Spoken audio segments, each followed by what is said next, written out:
रावण दो लोगों की सुनता था, मेघनाथ और कुंभकर्ण।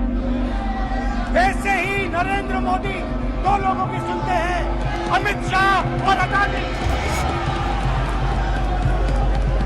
भाई और बहनों, लंका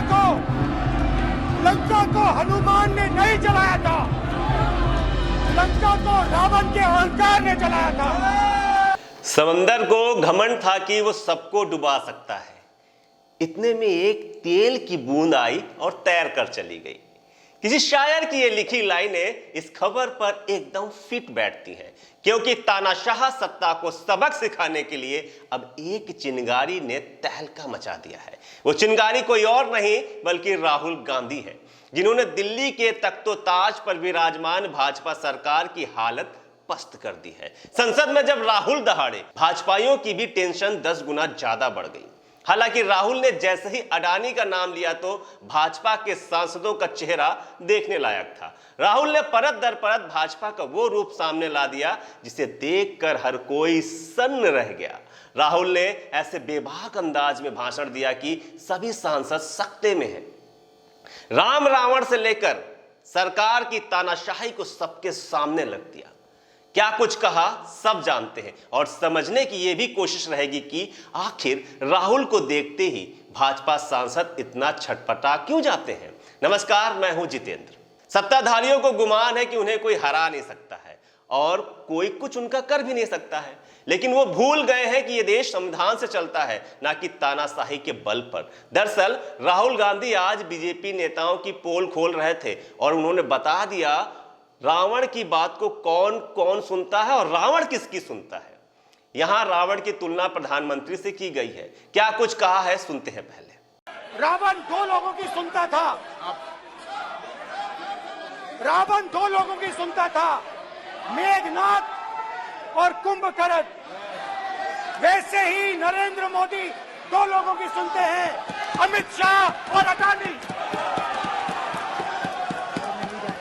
भाई और बहनों, लंका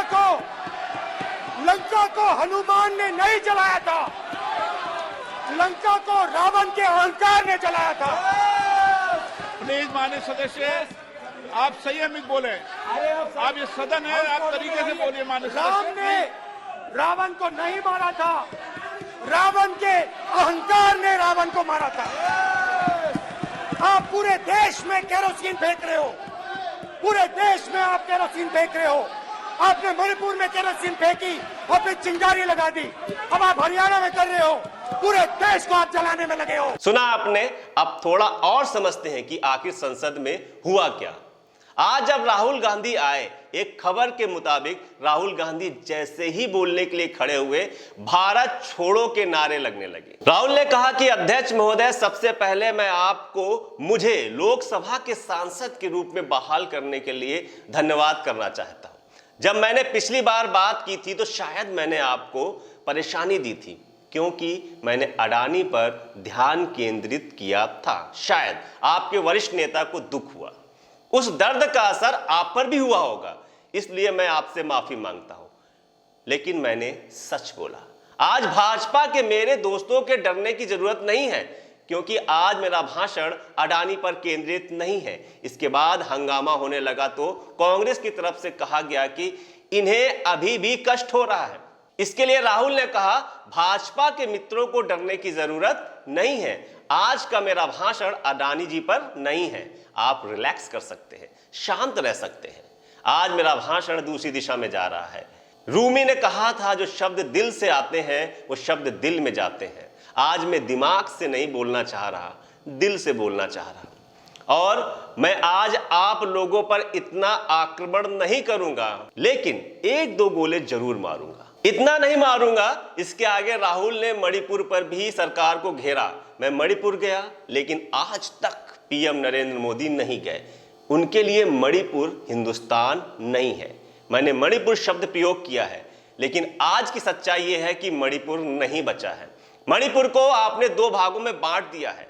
राहुल के इतना कहते ही हंगामा तेज हो गया। हालांकि राहुल ने जब रावण की बात की तो सियासी माहौल ही बदल गया। दरअसल राहुल बोले कि रावण 2 लोगों की सुनता था, मेघनाथ और कुंभकर्ण। वैसे ही नरेंद्र मोदी दो लोगों की सुनते हैं, अमित शाह और अडानी। लंका को हनुमान ने नहीं जलाया था, उसके अहंकार ने लंका को जलाया था। राम ने रावण को नहीं मारा था, रावण के अहंकार ने उसे मारा था। आप पूरे देश में केरोसिन फेंक रहे हैं। आपने मणिपुर में केरोसिन फेंकी और चिंगारी लगा दी। अब पूरे हरियाणा को जला रहे हो, आप पूरे देश को जलाने में लगे हो। राहुल के संसद में दिखे इस तेवर ने भाजपा की हालत खराब करके रख दी, जिसका असर स्मृति ईरानी के चेहरे पर साफ दिखा और बेफजूल के बयानबाजी करने लगी। अब सत्ता पक्ष कैसे बौखला जाता है, उनकी छटपटाहट चेहरे पर साफ दिखती है। अब इस वीडियो को देखकर यह कहना गलत नहीं होगा कि राहुल वो तेल की बूंद है जिन्हें सरकार की गुरूर को तोड़ दिया है। आपका इस पर क्या कुछ कहना है, कमेंट करके जरूर बताएं और वीडियो को लाइक और शेयर करना ना भूलें।